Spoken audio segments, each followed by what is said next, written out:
오늘 우리에게 주시는 말씀은 사무엘상 23장 15절부터 29절까지의 말씀입니다. 사무엘상 23장 15절부터 29절까지의 말씀, 여러분과 제가 한 절씩 교독하도록 하겠습니다. 제가 먼저 읽겠습니다. 다윗이 사울이 자기의 생명을 빼앗으려고 나온 것을 보았으므로 그가 광야 수풀에 있었더니 사울의 아들 요나단이 일어나 수풀에 들어가서 다윗에게 이르러 그에게 하나님을 힘있게 의지하게 하였는데, 곧 요나단이 그에게 이르기를 두려워하지 말라. 내 아버지 사울의 손이 내게 미치지 못할 것이요 너는 이스라엘 왕이 되고 나는 내 다음이 될 것을 내 아버지 사울도 안다 하니라. 두 사람이 여호와 앞에서 언약하고 다윗은 수풀에 머물고 요나단은 자기 집으로 돌아가니라. 그때 10사람들이 기브아에 이르러 사울에게 나와 이르되 다윗이 우리와 함께 광야 남쪽 하길라산 숲을 요새에 숨지 아니하였나이까. 그러한즉 왕은 내려오시기를 원하시는 대로 내려오소서. 그를 왕의 손에 넘길 것이 우리의 의문이다 하니, 사울이 이르되 너희가 나를 긍휼히 여겼으니 여호와께 복받기를 원하노라.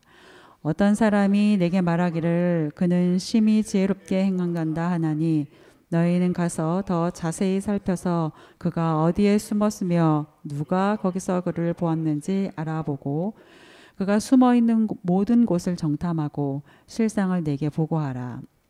내가 너희와 함께 가리니 그가 이 땅에 있으면 유다 몇천 명 중에서라도 그를 찾아내리라 하더라. 그들이 일어나 사울보다 먼저 시브로 가니라. 다윗과 그의 사람들이 광야 남쪽 마온 광야 아라바에 있더니 사울과 그의 사람들이 찾으러 온 것을 어떤 사람이 다윗에게 아뢰매, 이에 다윗이 바위로 내려가 마온 황무지에 있더니 사울이 듣고 마온 황무지로 다윗을 따라가서는 사울이 산 이쪽으로 가매 다윗과 그의 사람들은 산 저쪽으로 가며, 다윗이 사울을 두려워하여 급히 피하려 하였으니 이는 사울과 그의 사람들이 다윗과 그의 사람들을 애워싸고 잡으려 함이었더라. 전령이 사울에게 와서 이르되 급히 오소서. 블레셋 사람들이 땅을 침노하나이다.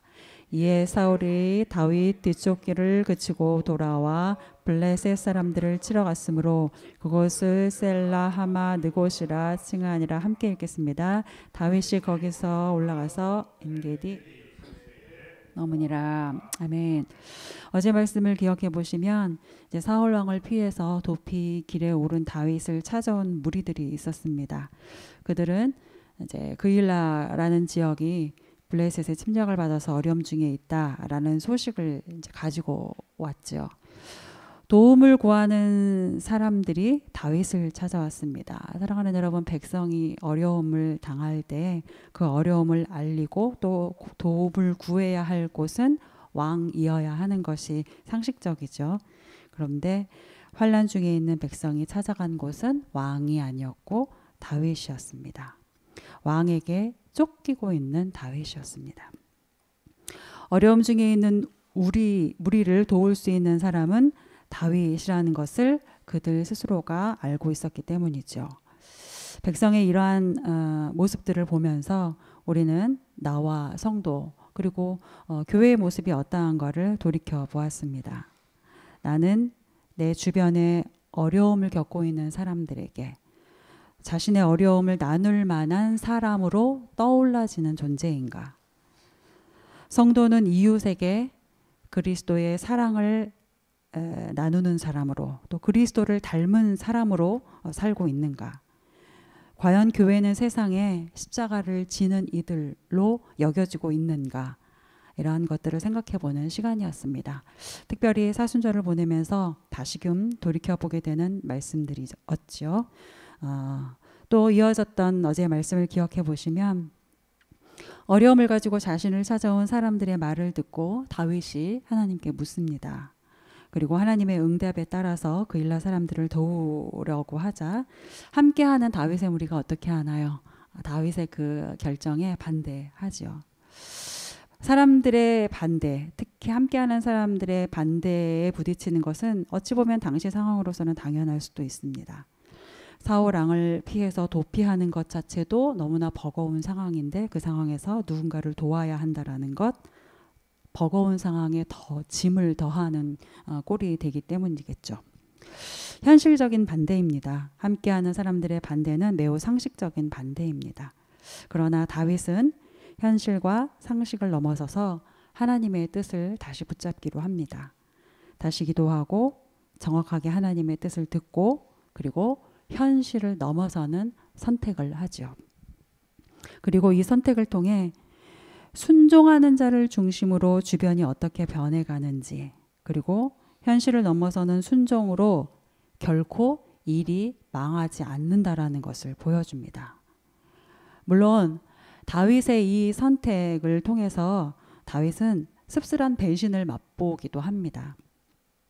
어제 말씀을 통해서 보면 다윗의 도움을 받았던 그일라 사람들이 도리어 다윗을 사울 왕에게 내어줄 것이다 라는 하나님의 음성을 듣게 되지 않습니까?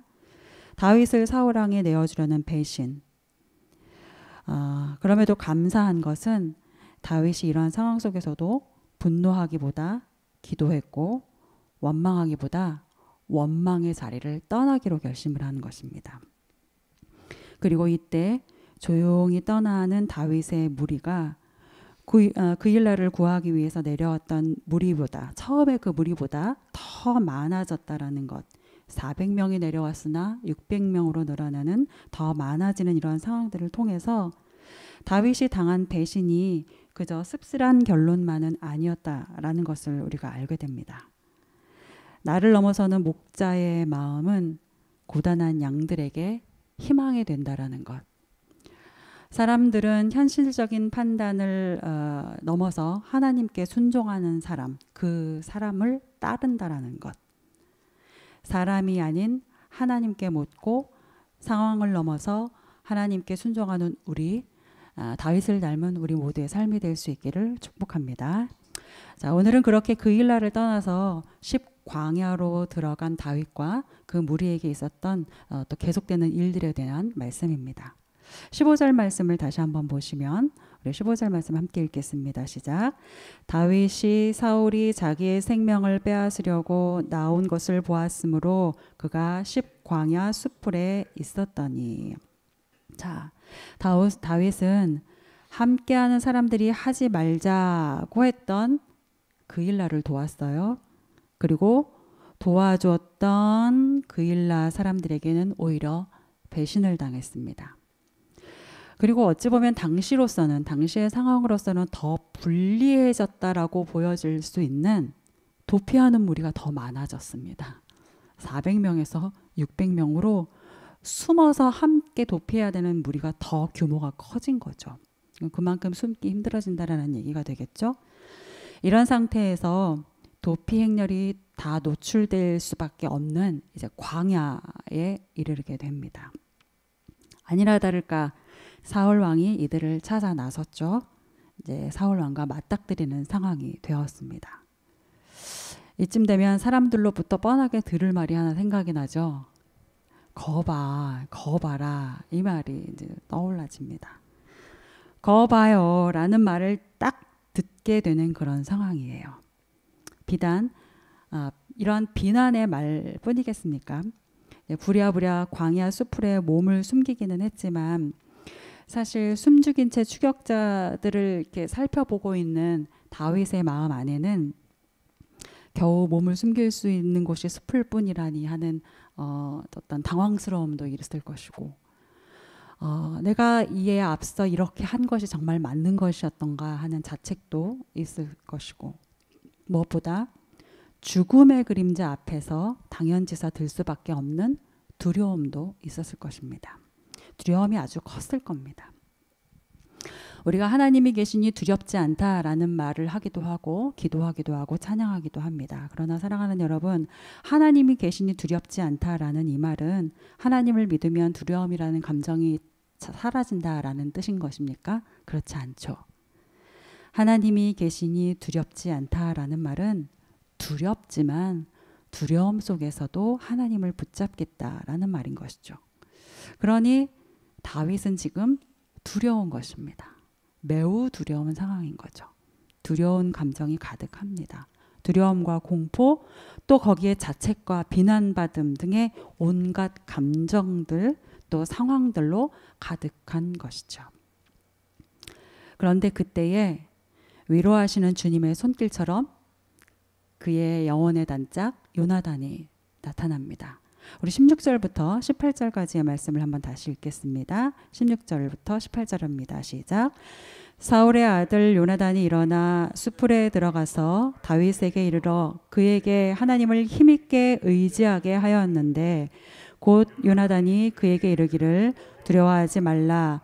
내 아버지 사울의 손이 내게 미치지 못할 것이요 너는 이스라엘 왕이 되고 나는 내 다음이 될 것을 내 아버지 사울도 안다 하니라.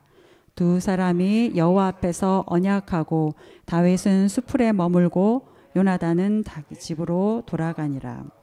자, 요나단은 지금 두려움 중에 있는 다윗 앞에 나타나서 먼저는 두려워하지 말라라고 하나님의 마음으로 위로하고 있죠. 그리고 다윗을 향하여 다윗 너는 눈앞에 보이는 사울 왕으로 인하여서 생명의 위험을 느끼는 것이 어찌 보면 당연지사이겠지만 그러나 그 사울의 손은 너에게 미치지 못할 것이고 이것은 사울의 손이 미치지 못하도록 하나님의 손이 붙잡고 계시기 때문이다 라는 것을 다윗으로 하여금 깨닫게 해주고 있습니다. 다윗 너가 느끼는 두려움은 한낱 사울이라는 사람의 광기 때문인 것인데 그 광기는 내가 왕이 될 것이고 사울이 그것을 직감하여 알고 있기 때문에 발생한 것이다 라는 것을 이해시켜주고 있어요. 사랑하는 여러분, 하나님이 요나단을 통해서 하신 이 일들, 이 말들 비단 요나단을 통하여 다윗에게 뿐만 아니라 오늘 우리에게도 우리 인생 가운데서도 동일하게 하고 계십니다.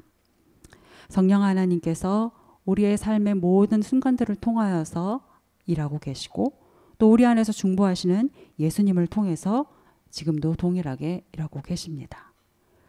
혹여나 하나님의 이러한 위로가 또 물리적 시선에 가리워져서 보지 못했던 하나님의 손길이 간절하신 분들이 계시다면 오늘 이 말씀을 통하여서 하나님이 위로하시는 그 손길 또 감정에 마비된 지각 이 모든 것들이 깨우쳐지는 역사가 있을 수 있기를 축복합니다. 하나님이 이 일을 요나단을 통해 하셨습니다. 하나님이 이 일을 사울의 아들 요나단을 통해 하셨어요. 사울의 쫓김을 받는 다윗의 입장에서 사울의 아들이라는 자리는 엄밀하게 말하면 원래대로는 원수여야 하는 자리죠. 원수여야 하는 관계죠. 그런데 하나님은 원수여야 하는 이를 위로자가 되도록 바꾸셨어요. 차기 왕이 될 다윗의 입장에서 왕의 아들은 경쟁자여야 하는데 그것이 맞는 것이고 세상의 이치인데 하나님은 경쟁자를 바꾸어서 돕는 자가 되게 하셨습니다. 헐벗은 채 도피하는 사람의 입장에서 왕자는 군림하는 자여야 하는데 하나님은 왕자의 입을 통해서 네가 진정한 왕이 될 것이다 라는 소망을 주시고 진정한 겸손을 알게 해주십니다. 사울의 아들이라는 이 조건이 그 사람을 결정하지 않았던 것입니다. 하나님은 환경과 조건을 넘어서 그 사람을 사용하시는 분이시라는 것을 요나단을 통해 우리에게 가르쳐 주십니다.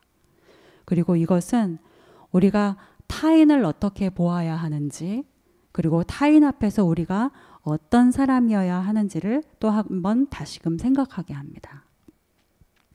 사울의 아들을 들어서 다윗의 영혼의 단짝 그 누구도 아닌 원수일 수밖에 없는 사울의 아들을 들어서 다윗의 영혼의 단짝이 되게 하시는 하나님의 이 섭리를 기억할 때 우리는 내 주변과 타인을 함부로 대할 수 없음을 깨닫게 되고 또 많이 어렵지만 우리 주변을 또 주변에 있는 사람들을 그가 누구이든 그가 나에게 어떻게 했던 주님을 대하듯 해야 한다라는 애씀이 우리 안에 필요하다는 것을 다시 한번 깨닫게 됩니다. 또한 나는 사울의 아들이라는 나만의 조건과 환경을 또한 넘어서야 하는 것을 깨닫게 되죠. 나만이 가지고 있는 나만의 또 사울의 아들이라는 프레임들이 있죠. 환경들이 있고 조건들이 있죠. 우리는 이 나만의 조건과 환경을 넘어서서 하나님이 사용하시는 요나단인지 하나님을 생각나게 하는 요나단인지 스스로를 돌이켜 보아야 할 것입니다. 오늘 하루 하나님이 보내시는 요나단을 만나는 축복이 여러분의 삶 안에 있기를 축복하고 하나님이 보내시는 요나단으로 사용되는 기쁨이 있기를 또한 간절히 소망합니다. 아멘. 19절부터 20절까지의 말씀 우리 함께 읽겠습니다. 19절부터 20절입니다. 시작. 그때 10사람들이 기브아에 이르러 사울에게 나와 이르되 다윗이 우리와 함께 광야 남쪽 하길라산 숲을 요새에 숨지 아니하였나이까. 그러한즉 왕은 내려오시기를 원하시는 대로 내려오소서. 그를 왕의 손에 넘길 것이 우리의 의문이이다 하니. 그일라 사람들과 또 쫓는 사울을 피해서 다윗과 다윗의 무리들이 10광야로 나와왔죠. 이렇게 10광야로 나온 다윗이 이번에는 또 다른 공경에 처하게 됩니다. 바로 그곳 10광야에 있는 사람들의 고발인 것이죠. 그일라를 나와야 했던 이유가 다윗에게 은혜를 입었던 사람들의 배신 때문이었다면 광야에서 이 10광야에서 맞닥뜨리는 공경은 10사람들의 불의한 충성으로 인한 곤경입니다. 사람들의 배신, 불의한 충성. 다른 듯 하지만 사실 또 같은 결이 있어요. 왜요? 누구보다 내가 살아야 한다라는 것이죠. 내게 이익이 되고 내게 유익이 되는 것이 무엇이냐에 따른 선택이었다라는 거죠. 다윗 때문에 우리가 죽을 순 없다라는 선택이었던 것이고 다윗을 내어주고 우리가 살자라는 배신이었다라는 거거든요.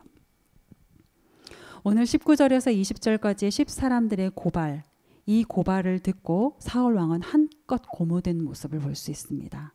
21절의 말씀을 보면 사울이 이르되 너희가 나를 긍휼히 여겼으니 여호와께 복받기를 원하노라 라며 사울은 한껏 고무된 축복을 하죠. 하나님의 이름을 들먹이면서 축복을 합니다.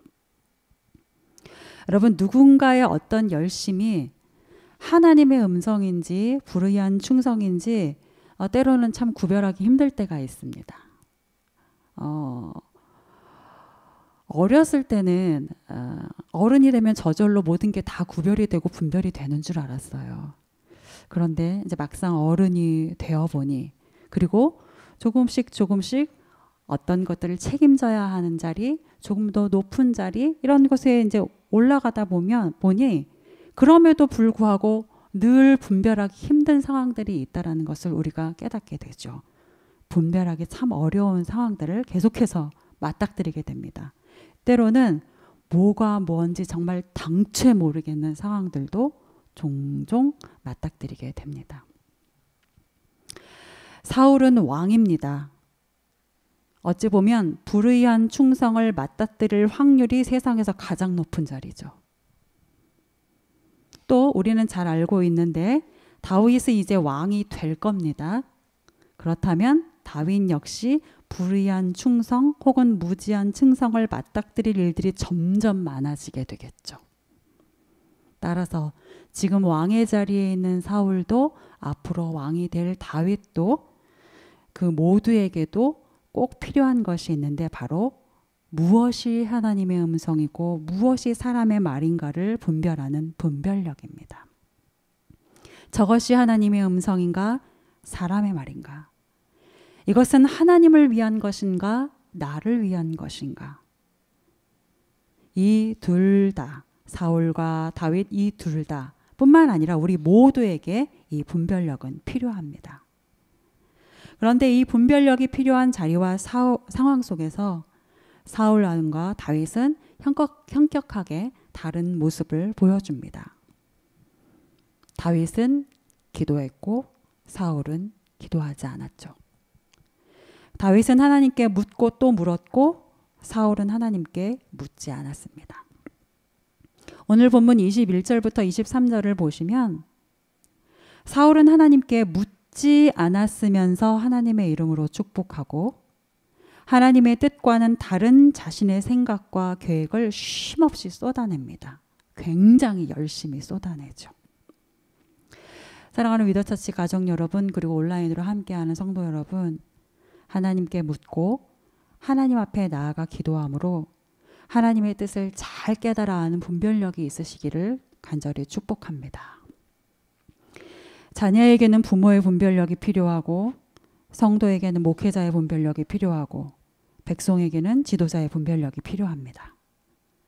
저마다 자기의 이익을 따라서 불의한 충성, 무지한 말을 내뱉는 이러한 세상들 속에서 하나님의 뜻을 분별하는 은혜가 그 어느 때보다도 필요한 우리들입니다. 그 은혜로 충만한 우리의 삶이 되기를 소망합니다. 마지막 24절부터 26절까지의 말씀을 함께 보시겠습니다. 24절부터 26절까지의 말씀 한 목소리로 우리 함께 읽겠습니다. 시작. 그들이 일어나 사울보다 먼저 시브로 가니라.